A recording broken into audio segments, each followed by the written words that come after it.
Sur qui comptez-vous lorsque la vie devient difficile? Sur qui comptez-vous lorsque vous ne voyez rien d'autre que des ennuis et du chaos autour de vous? Sur qui comptez-vous lorsque vous n'avez aucune force? Sur qui vous comptez lorsque vous êtes confronté à des circonstances dans lesquelles vous ne pouvez rien faire? Eh bien, aujourd'hui, les amis, je veux vous encourager à compter sur Dieu. Comptez sur un Dieu qui nous a donné de merveilleuses promesses dans la Bible. Des promesses qui devraient nous relever lorsque la vie essaie de nous abattre. Des promesses qui devraient apporter la paix à nos cœurs, même si notre environnement externe est tumultueux. Les promesses de Dieu sont ceux sur quoi vous et moi devrions compter, car Dieu est un Dieu fidèle. Il est un Dieu qui garde sa parole parce qu'il est la vérité. Maintenant, je prie pour que ce message serve de rappel à chaque croyant qui écoute. Je veux que vous sachiez que lorsque vous commencez à faire confiance aux promesses de Dieu, vous réaliserez que vous êtes bien pris en charge. Vous ne manquerez de rien. Et pour ceux qui se demandent quelles sont ces promesses, permettez-moi de vous rappeler ce que dit la Bible dans Ésaïe 41, verset 13. « Car c'est moi, l'Éternel, ton Dieu, qui saisis ta main droite, qui te dit « Ne crains rien, je viens à ton secours ». C'est une promesse pour ces saisons de la vie. Quand vous avez l'impression de ne pas pouvoir reprendre votre souffle, c'est une promesse que le Dieu Tout-Puissant vous aidera. Le Seigneur viendra à votre secours. Il sera votre soutien. Il sera votre pilier de force. Ésaïe 40, verset 29 dit « Il donne de la force à celui qui est fatigué, et il augmente la vigueur de celui qui tombe en défaillance. » C'est une promesse pour nous accrocher dans les moments de faiblesse. Dieu donnera de la force à celui qui est fatigué. Il vous aidera à rester debout lorsque les temps deviennent durs. Il vous aidera à avancer lorsque vous êtes sur le point d'être submergé. Dans Exode 14, verset 14, la Bible dit « L'Éternel combattra pour vous, et vous gardez le silence. » C'est une promesse pour nous, une promesse de sécurité. Dieu combattra vos batailles, il combattra nos batailles, et nous devons simplement garder le silence. Il n'y a donc pas besoin d'aller et venir en essayant de se battre ici et là et partout. Au lieu de cela, laissez Dieu agir en votre faveur, car nous avons la promesse que la bataille à laquelle nous sommes confrontés appartient au Seigneur. La Bible dans Philippiens 4, verset 19 dit « Et mon Dieu pourvoira à tous vos besoins selon sa richesse, avec gloire, en Jésus-Christ. » C'est une promesse de provision. Si vous avez un besoin, Dieu peut répondre à ce besoin. Cela ne signifie pas que vous aurez tout ce que vous voulez, mais en Jésus-Christ, vous aurez tout ce dont vous pourriez avoir besoin. Alors, je vous encourage à connaître les promesses de Dieu, à les connaître et à vous y accrocher. Maintenant, prions. Seigneur Jésus, sois loué, Maître, sois glorifié. Je te remercie pour les nombreuses promesses dans ta parole. Ta parole dit dans Deutéronome 31, verset 8, « L'Éternel marchera lui-même devant toi, il sera lui-même avec toi. Il ne te délaissera point, il ne t'abandonnera point, ne crains point et ne t'effraie point. Je te loue, Seigneur, parce que tu as promis de marcher devant moi. Tu as promis d'être avec moi. Tu as promis de ne jamais me laisser ni m'abandonner. Pour cela, je te loue. Les amis et même les membres de ma famille peuvent m'abandonner. Ils peuvent s'éloigner de moi et me tourner le dos. Cependant, je te remercie pour ta fidélité. Tu as promis de ne jamais me laisser seul. Tu as promis d'être toujours à mes côtés, et pour cette raison je me réjouirai. Ta parole dans Psaume 32, verset 8 dit « Je t'instruirai, et je te montrerai la voie que tu dois suivre. Je te conseillerai, j'aurai le regard sur toi. » Seigneur, je m'accrocherai à cette promesse. Je mettrai ma confiance en toi et en ta parole. Guide-moi, Seigneur. Quand je ne sais pas quelle direction prendre, éclaire mes yeux. Enseigne-moi, Seigneur Jésus. Aide-moi à être obéissant à ta parole. Ordonne mes pas dans tout ce que je fais. Sois mon Dieu. Ouvre-moi les bonnes portes, Père, et ferme les mauvaises portes. Fais venir les bonnes opportunités sur mon chemin. Père, je mettrai ma confiance en toi et en tes voies. Ta parole dans Luc 11, versets 9 à 13 dit « Et moi, je vous dis, demandez, et l'on vous donnera, cherchez, et vous trouverez, frappez, et l'on vous ouvrira. Car quiconque demande reçoit, celui qui cherche trouve, et l'on ouvre à celui qui frappe. Quel est parmi vous le père qui donnera une pierre à son fils, s'il lui demande du pain? Ou, s'il demande un poisson, lui donnera-t-il un serpent au lieu d'un poisson? Ou, s'il demande un œuf, lui donnera-t-il un scorpion? Si donc, méchants comme vous l'êtes, vous savez donner de bonnes choses à vos enfants, à combien plus forte raison le Père Céleste donnera-t-il le Saint-Esprit à ceux qui le lui demandent? Merci, Père, pour cette promesse. Tu es un Père qui est bon, et tu sais donner de bonnes choses à tes enfants. Et donc, mon roi, Jésus, je dépendrai de toi lorsque la vie deviendra difficile. Je dépendrai de toi lorsque je ne verrai rien d'autre que des ennuis et du chaos autour de moi. Je dépendrai de toi lorsque je n'aurai aucune force. Pour tous mes besoins, je te chercherai, je te demanderai, et je frapperai à la porte du ciel. J'ai mis ma foi en toi, Seigneur, et je dépendrai complètement du Dieu fidèle à sa parole. Tes promesses me relèvent lorsque la vie essaie de m'abattre. Tes promesses apportent la paix à mon cœur, même lorsque mon environnement externe est chaotique et tumultueux. Je te loue. Tu m'as promis que lorsque je traverserai les eaux, tu seras avec moi. Et lorsque je traverserai les rivières, elles ne me submergeront pas. Quand je marcherai à travers le feu, je ne serai pas brûlé et les flammes ne m'enflammeront pas, car tu es avec moi, Roi Jésus. Certainement, si tu es pour moi, personne ne peut être contre moi. Je te remercie d'avoir entendu ma prière.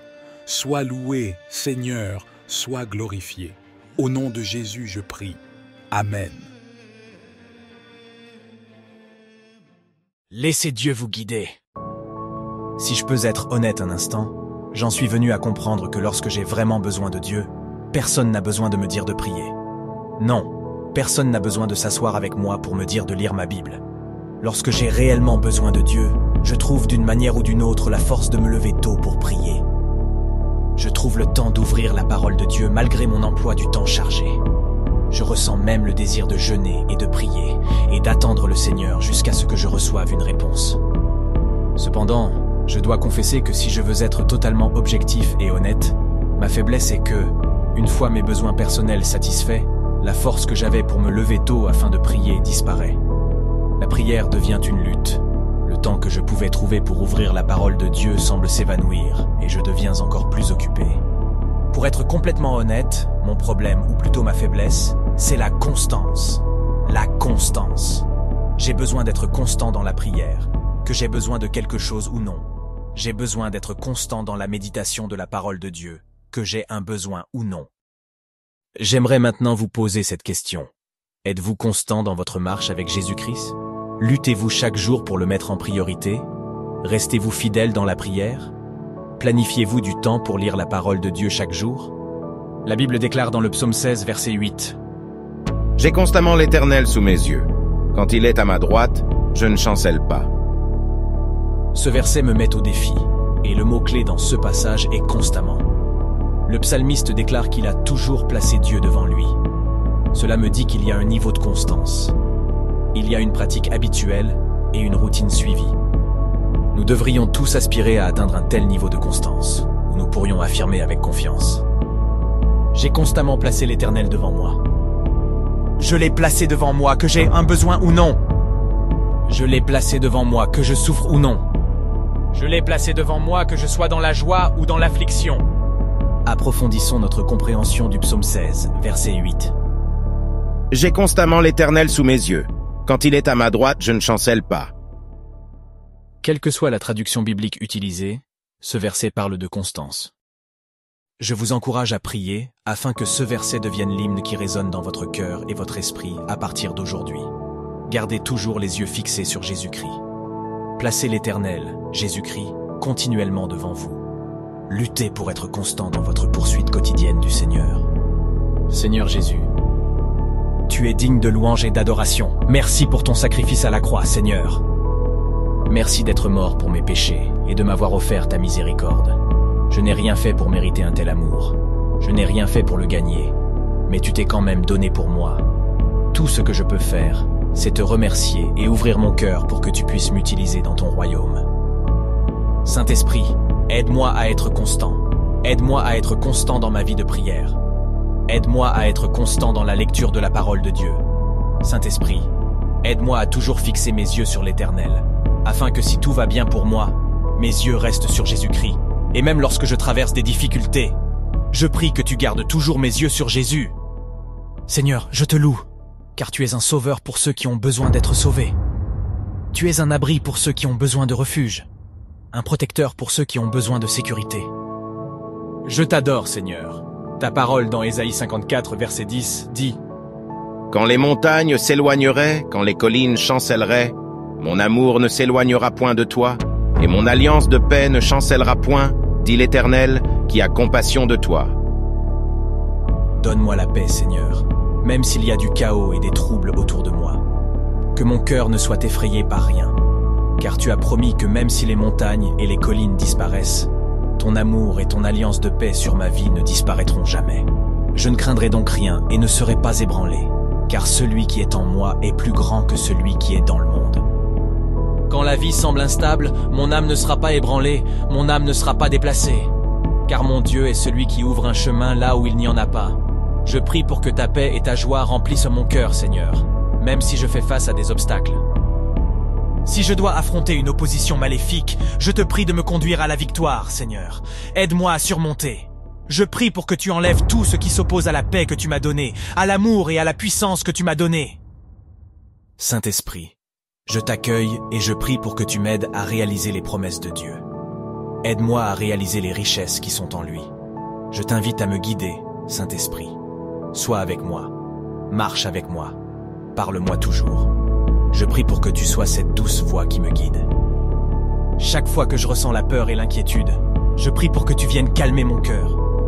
Lorsque je fais face à des choses qui me découragent, et si mon cœur devient lourd, je prie que le Saint-Esprit soit ma consolation. Sois mon réconfort dans ces moments où la vie me blesse. Rappelle-moi la parole de Dieu et ramène-moi dans la présence de Jésus. Je trouve ma force en toi, Seigneur, car lorsque je suis épuisé, lorsque je me sens faible, tu es un Dieu qui renouvelle mes forces. Je confesse que j'ai la joie dans ma vie parce que Jésus-Christ m'a sauvé. J'ai la liberté et un esprit saint car j'ai déposé mes fardeaux devant toi. Je confesse qu'il y a la paix dans ma vie car je suis lavé par le sang de Christ. Je te loue pour ton immense miséricorde et pour la grâce qui règne sur toute ma vie. Merci de m'avoir écouté.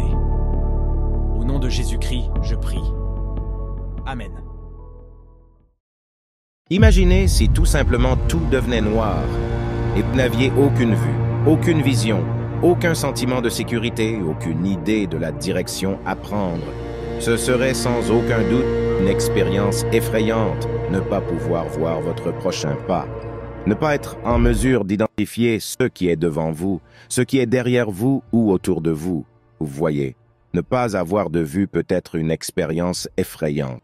Et la raison pour laquelle je décris cet état physique de cécité, c'est parce que, en tant que personne de foi, en tant que croyants régénérés, nous devons marcher par la foi et non par la vue, pas par la vue physique du moins. Et donc, si nous devons marcher dans l'esprit, comme le dit Galates 5, alors nous devons réaliser que la perception par nos 5 sens seuls est trompeuse. Et je trouve que trop souvent, beaucoup d'entre nous connaissent le verset sur le fait de marcher par la foi et non par la vue. Beaucoup d'entre nous connaissent le verset qui dit que ce n'est pas par la force ni par la puissance, mais par mon esprit. Et pourtant, beaucoup de croyants sont encore aveugles dans l'esprit. Beaucoup n'ont pas de vue ou de vision. Ils n'ont aucun sens de la sécurité parce qu'ils se fient uniquement aux serrures et aux portes physiques pour les protéger au lieu de marcher par la foi et de croire au psaume 91, verset 11, qui nous dit que Dieu commandera à ses anges de te garder en toutes tes voies. Trop souvent, les gens n'ont aucun sens de la direction parce qu'ils se fient aux choses physiques pour les diriger dans la vie au lieu de marcher par la foi et de croire que la parole de « Dieu est une lampe à mes pieds et une lumière sur mon sentier ». Beaucoup de chrétiens sont dans cet état de cécité spirituelle où ils ne voient pas les portes d'opportunité que Dieu a préparées simplement parce qu'ils ne regardent pas à travers le prisme de la foi. Et le pire, c'est que beaucoup de croyants qui perçoivent et croient uniquement par leurs yeux physiques finiront par lutter contre d'autres personnes, contre leurs amis, leurs collègues, etc., sans se rendre compte que nous ne luttons pas contre la chair et le sang. Nous ne luttons pas contre les gens. Nous luttons contre l'esprit qui est derrière eux. Nous luttons contre les principautés et les puissances et les forces obscures qui se cachent derrière les gens. Considérez cela un moment. Dans Matthieu chapitre 16, versets 22 à 23, la Bible dit « Pierre, le prenant à part, se mit à le reprendre en disant « À Dieu ne plaise, Seigneur, cela ne t'arrivera pas. » Mais Jésus, se retournant, dit à Pierre « Arrière de moi, Satan, tu mets en scandale, car tes pensées ne sont pas les pensées de Dieu, mais celles des hommes. » Jésus a entendu ce que Pierre a dit, a regardé Pierre, mais il a réprimandé le diable. Il a réprimandé le diable. Vous voyez, il y a des moments où vous devez réaliser que vous ne luttez pas contre la personne, mais contre le démon derrière la personne. Vous luttez contre l'esprit derrière la personne, et Jésus le savait. Il le savait parce qu'il marchait par la foi, pas par la vue. Et vous ne discernerez jamais l'esprit derrière une personne si vous marchez avec vos yeux physiques au lieu de vos yeux spirituels. La cécité spirituelle signifie que vous ne discernerez jamais le démon derrière la personne si vous marchez dans la chair. Jésus a regardé Pierre, mais a parlé à Satan. Il a vu à travers Pierre et a discerné l'esprit qui opérait en Pierre. Certains d'entre vous ont besoin de prier pour ce type de discernement parce que vous combattez la mauvaise chose. Vous combattez la personne alors que vous devriez combattre l'esprit derrière elle. Et vous ne pouvez le voir que si vous êtes connecté au monde spirituel. Seulement lorsque vos yeux spirituels de discernement sont ouverts, pouvez-vous voir qui ou quoi attaque réellement. La Bible parle également de la vue de différentes manières. La vue dont un chrétien a besoin est une vue divine, une vue surnaturelle, une vue spirituelle, une vue qui est apportée en marchant avec le Saint-Esprit. Et nous avons besoin de cela parce que, premièrement, nous marchons par la foi, non par la vue. Cela signifie qu'en l'absence de foi, vous marchez aveugle en tant que chrétien. Mais deuxièmement, nous avons besoin que nos yeux spirituels soient ouverts afin que nous puissions discerner. Sans discernement, vous marchez aveugle en tant que chrétien. 2 Corinthiens 11, verset 14 dit « Et cela n'est pas étonnant, puisque Satan lui-même se déguise en ange de lumière. » Comment pourrez-vous distinguer un diable trompeur se faisant passer pour un véritable ange envoyé par Dieu? Vous avez besoin de discernement.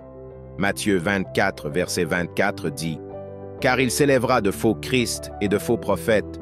Ils feront de grands prodiges et des miracles, au point de séduire, s'il était possible, même les élus. » Ne sous-estimons pas l'avertissement de la Bible ici. Des prophètes apparaîtront, et ils feront de grands signes et prodiges pour tromper, dit la Bible. Cela signifie qu'un chrétien qui est spirituellement aveugle dira que c'est un grand miracle de Dieu, mais il sera trompé. Mais un croyant qui a des yeux et des oreilles spirituelles verra un miracle, mais il sera sensible à l'esprit derrière celui-ci. Alors que signifie exactement lorsque Jésus dit que l'œil est la lampe du corps dans Matthieu 6, 22? Lorsque vous comprenez pourquoi le Seigneur a fait cette déclaration, alors seulement vous pouvez commencer à comprendre pourquoi il est si important d'avoir vos yeux spirituels ouverts. Nos yeux sont l'entrée de nos cœurs et de nos esprits, et en tant que tels, ils fournissent une porte à nos âmes. Ce ne sont pas seulement des yeux que nous voyons clairement, mais des yeux qui perçoivent aussi clairement. Ce n'est pas seulement ce que nous voyons, mais comment nous percevons ce que nous voyons qui fait la différence entre la piété et l'impiété, entre la lumière et les ténèbres. Les mauvais yeux sont avares, ils convoitent. Ils idolâtrent les biens matériels, l'argent et la richesse. Les mauvais yeux produisent des ténèbres spirituelles. Les bons yeux marchent par la foi. Les bons yeux ne voient pas seulement la situation autour d'eux, ils voient aussi le Dieu bon dans la situation. Quand il y a des obstacles, ils voient aussi un Dieu qui peut surmonter les obstacles. Un bon œil marche, voit et perçoit par la foi. Lorsque nous marchons par la foi, nous exprimons à Dieu que nous avons confiance en lui et en sa parole. Marcher par la foi devrait faire partie de notre routine quotidienne. Plus vous avez de foi, plus Dieu grandira dans votre vue, dans votre vision, dans votre vie. Marcher par la foi exige que nous nous familiarisions avec les promesses que Dieu nous a données. La Bible est remplie de promesses pour les croyants. Rien n'est plus encourageant ou nourrissant pour notre foi que de lire les promesses de Dieu. La foi vient de ce qu'on entend, et ce qu'on entend vient de la parole de Dieu. Et donc la vue spirituelle, la sagesse spirituelle, vient de ce qu'on entend et ce qu'on entend de la parole de Dieu.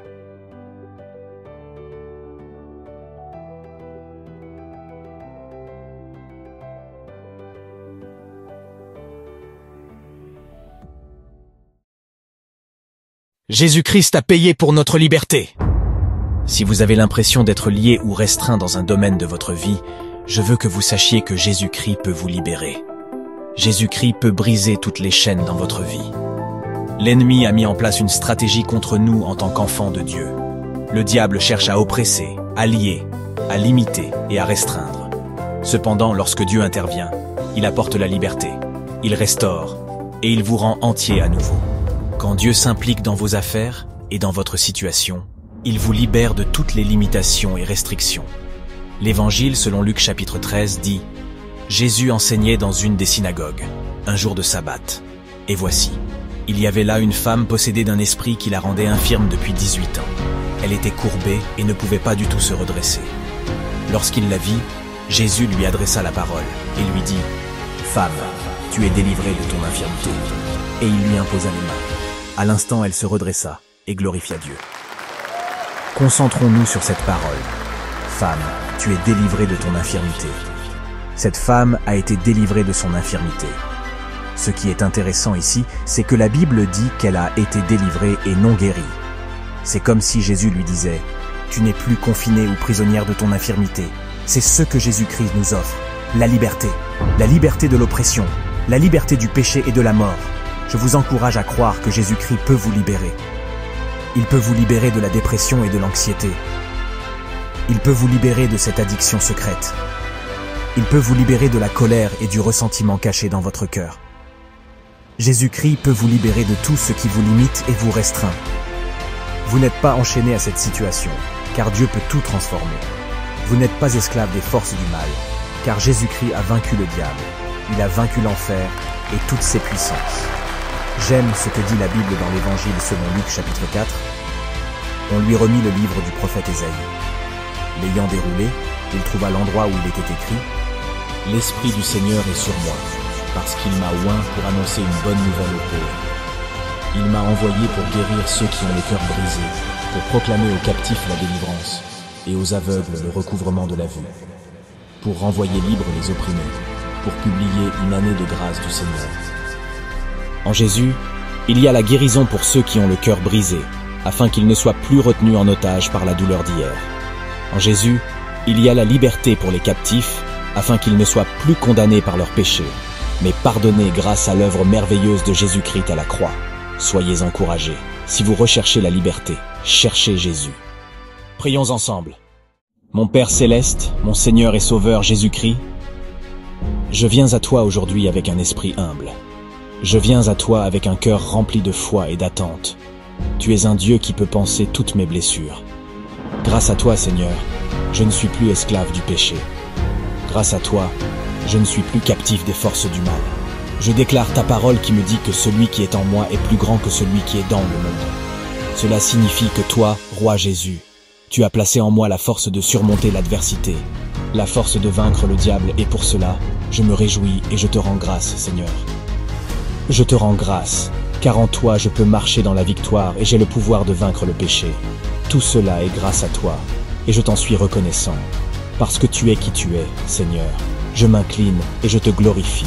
Je m'humilie et je t'abandonne tout ce que je suis. Je te fais confiance et je crois que tu me libéreras, que tu me rachèteras et que tu me rendras entier à nouveau. Je prie pour la liberté dans tous les domaines de ma vie. Liberté de toute forteresse, de toute chaîne qui cherche à me retenir ou à me rabaisser. Donne-moi la liberté dans mon esprit, Seigneur. La liberté face à la culpabilité des péchés passés et des erreurs passées. Ta parole dans le livre du prophète Ésaïe, chapitre 43, dit « Ne pensez plus aux événements passés, et ne considérez plus ce qui est ancien. Aide-moi à lâcher prise et à oublier les choses anciennes. Roi Jésus, donne-moi la grâce de ne pas m'attarder sur le passé. Aide-moi à regarder en avant, à espérer que tu fasses une chose nouvelle dans ma vie. Aide-moi à anticiper une vie de liberté en Jésus-Christ.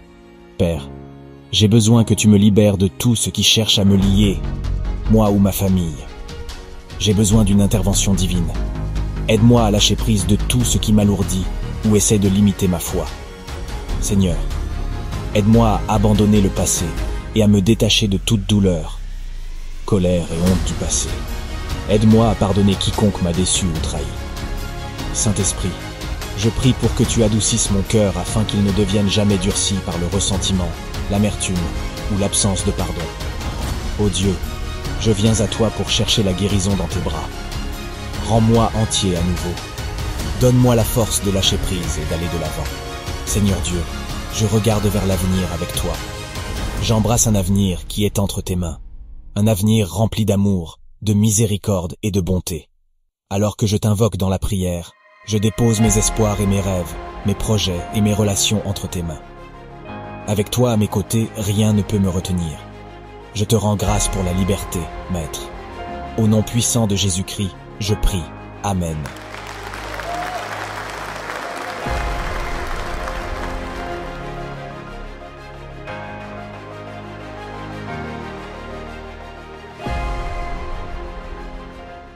Dans notre esprit, la victoire dans la vie repose sur nos capacités, nos diplômes et nos biens matériels. Nous croyons que si nous n'impressionnons pas le monde, nous n'avons aucune chance de réussir. Mais Dieu a le pouvoir de changer tout cela. Dieu ne cherche pas les plus forts parmi nous pour manifester sa puissance. Ce serait trop simple, trop prévisible. Si Dieu utilisait uniquement les plus forts, nous rationaliserions l'intervention du Seigneur et lui volerions sa gloire. Si Dieu utilisait seulement les plus forts pour accomplir son œuvre, beaucoup d'entre nous excluraient Dieu de l'équation et diraient « Cet individu a toujours été exceptionnel et doué ». La Bible dit dans la première épître aux Corinthiens chapitre 1 verset 27 « Mais Dieu a choisi les choses folles du monde pour confondre les sages. Dieu a choisi les choses faibles du monde pour confondre les fortes. Cela signifie que nous ne pouvons pas prédire comment Dieu agira. Ce que nous jugeons insensé, Dieu l'utilisera pour confondre les sages. Ce que nous jugeons faible, Dieu l'utilisera pour confondre les forts. Ses voies ne sont pas nos voies. Votre plus grand défi peut être utilisé par le Seigneur pour vous apporter votre plus grande percée et bénédiction. Demandez à Joseph. La pire chose qui aurait pu lui arriver, être trahi par ses propres frères, a été l'élément qui l'a propulsé dans sa destinée divine. Demandez à la femme ayant une perte de sang. La maladie qui lui avait tant coûté, qui l'avait privé de ses amis, de sa richesse et de sa dignité. Cette même maladie l'a conduite à expérimenter la puissance miraculeuse du Maître. Nos faiblesses peuvent souvent être la cause de notre expérience de la puissance de Dieu.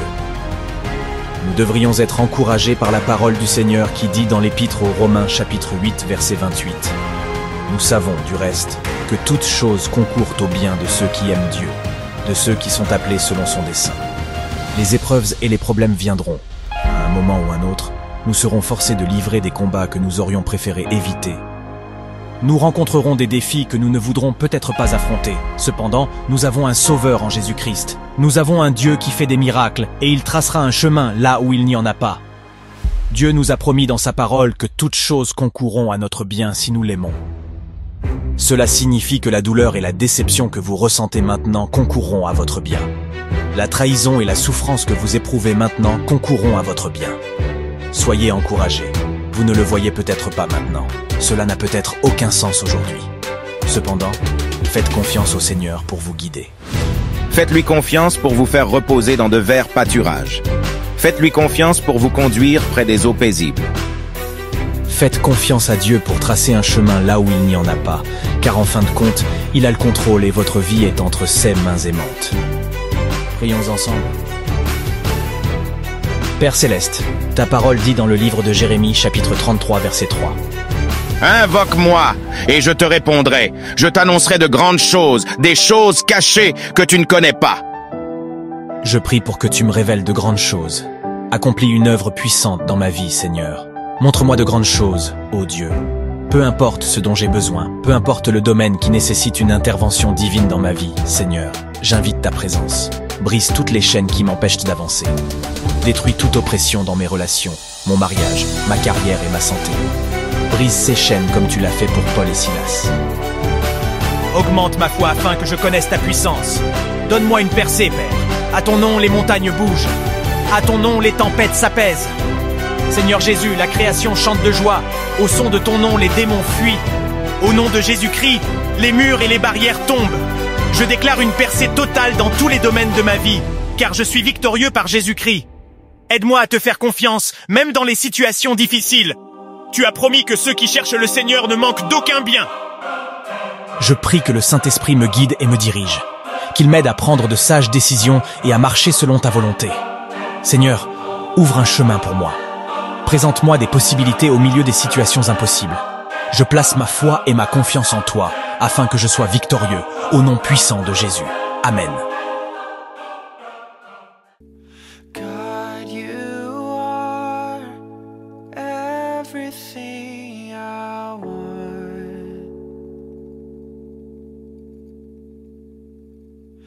God, you are everything I want.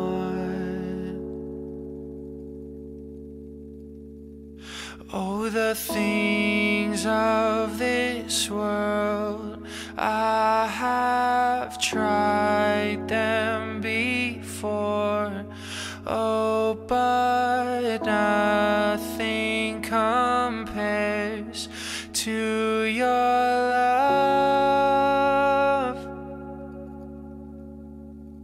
Dieu se lève, ses ennemis se dispersent. Psaume 68. Au chef des chantres, de David. Psaume, cantique. Dieu se lève, ses ennemis se dispersent, et ses adversaires fuient devant sa face. Comme la fumée se dissipe, tu les dissipes. Comme la cire se fond au feu, les méchants disparaissent devant Dieu. Mais les justes se réjouissent, ils triomphent devant Dieu. Ils ont des transports d'allégresse.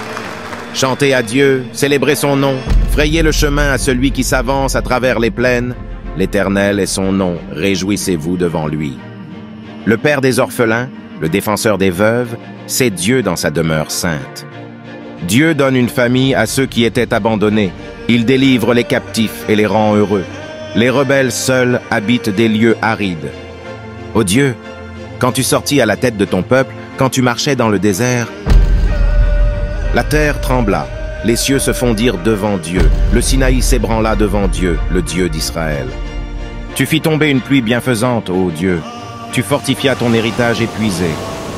Ton peuple établit sa demeure dans le pays que ta bonté, ô Dieu, tu avais préparé pour les malheureux. Le Seigneur dit une parole, et les messagères de bonnes nouvelles sont une grande armée. Les rois des armées fuient, et celles qui restent à la maison partagent le butin. Tandis que vous reposez au milieu des étables, les ailes de la colombe sont couvertes d'argent, et son plumage est d'un jaune d'or. Lorsque le Tout-Puissant dispersa les rois dans le pays, la terre devint blanche comme la neige du Tsalmon. Montagne de Dieu, montagne de Bazan, montagnes aux cimes nombreuses, montagne de Bazan. Pourquoi, montagne aux cimes nombreuses, avez-vous de l'envie contre la montagne que Dieu a voulu pour résidence? L'Éternel n'en fera pas moins sa demeure à perpétuité. Les chars de l'Éternel se comptent par 20 000, par milliers et par milliers. Le Seigneur est au milieu d'eux, le Sinaï est dans le sanctuaire. Tu es monté dans les hauteurs, tu as emmené des captifs, tu as pris en don des hommes. Les rebelles habiteront aussi près de l'Éternel Dieu. Béni soit le Seigneur chaque jour. Quand on nous accable, Dieu nous délivre. Dieu est pour nous le Dieu des délivrances. Et l'Éternel, le Seigneur, peut nous garantir de la mort. Oui, Dieu brisera la tête de ses ennemis, le sommet de la tête de ceux qui vivent dans le péché. Le Seigneur dit, « Je les ramènerai de Bazan, je les ramènerai du fond de la mer, afin que tu plonges ton pied dans le sang et que la langue de tes chiens ait sa part des ennemis. Il voit ta marche, ô Dieu, la marche de mon Dieu, de mon roi dans le sanctuaire. » En tête vont les chanteurs, puis ceux qui jouent des instruments, au milieu de jeunes filles battant du tambourin. Bénissez Dieu dans les assemblées, bénissez le Seigneur, descendant d'Israël. Là sont Benjamin, le plus jeune, qui domine sur eux, les chefs de Juda et leurs troupes, les chefs de Zabulon, les chefs de Nephtali. Ton Dieu ordonne que tu sois puissant. Affermis, ô Dieu, ce que tu as fait pour nous. De ton temple tu règnes sur Jérusalem. Les rois t'apporteront des présents. Épouvante l'animal des roseaux, la troupe des taureaux avec les veaux des peuples, qui se prosternent avec des pièces d'argent, disperse les peuples qui prennent plaisir à combattre. Des grands viennent de l'Égypte, l'Éthiopie accourt, les mains tendues vers Dieu. Royaume de la terre, chantez à Dieu, célébrez le Seigneur. Chantez à celui qui s'avance dans les cieux éternels. Voici, il fait entendre sa voix puissante. Rendez gloire à Dieu, sa majesté est sur Israël et sa force dans les cieux. De ton sanctuaire, ô Dieu, tu es redoutable. Le Dieu d'Israël donne à son peuple la force et la puissance. Béni soit Dieu.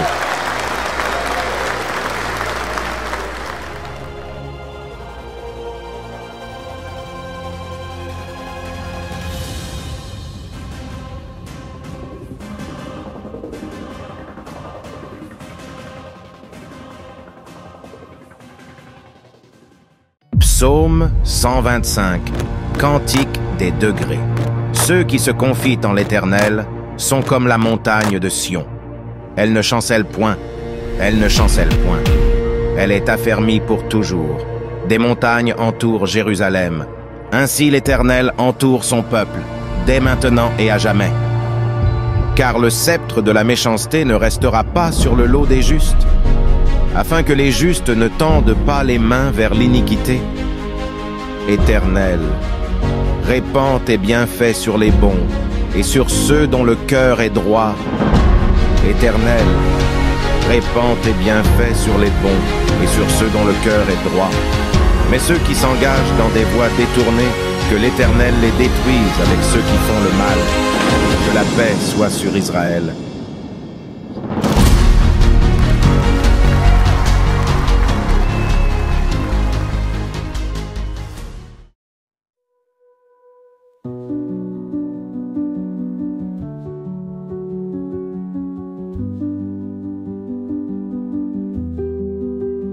L'Éternel te bénisse et te garde, que son visage brille sur toi sans tard, qu'il t'accorde sa grâce infinie et qu'il te remplisse de sa vie. Que l'Éternel tourne vers toi sa face, qu'il t'accorde la paix sans aucune trace de peur ni de trouble dans ton âme, que sa lumière sur toi flamme. Que la paix du ciel descende en toi et que l'amour y déploie ses bras, que ses anges veillent sur ton cœur avec la force de sa douceur. Chaque mot murmuré dans l'air soit comme une prière sincère, portée par le vent sacré des cieux. Que ton esprit reste lumineux.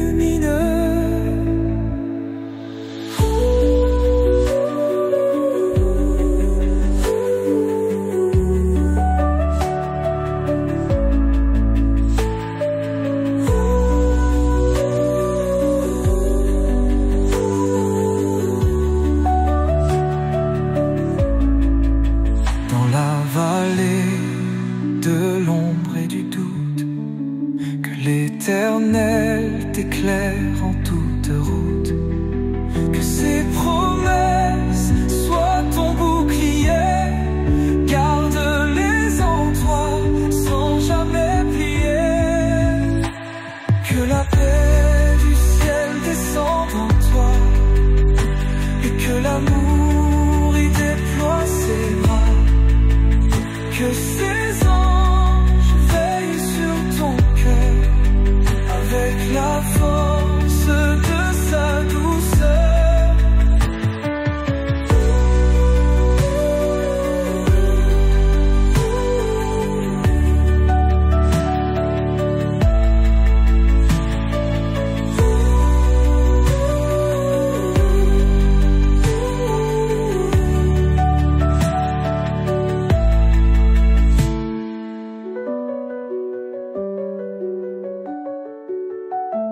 l'Éternel te bénisse et te garde, que son visage brille sur toi sans tard,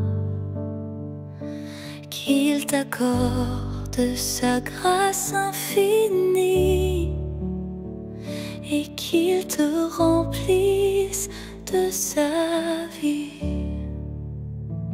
Que l'Éternel tourne vers toi sa face, qu'il t'accorde la paix sans aucune trace de peur ni de trouble dans ton âme, que sa lumière sur toi flamme. Que la paix du ciel descende en toi,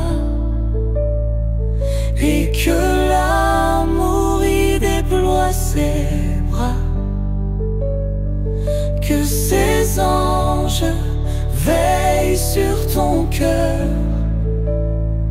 avec la force de sa douceur. Que chaque mot murmuré dans l'air soit comme une prière sincère, portée par le vent sacré des cieux. Que ton esprit reste lumineux dans la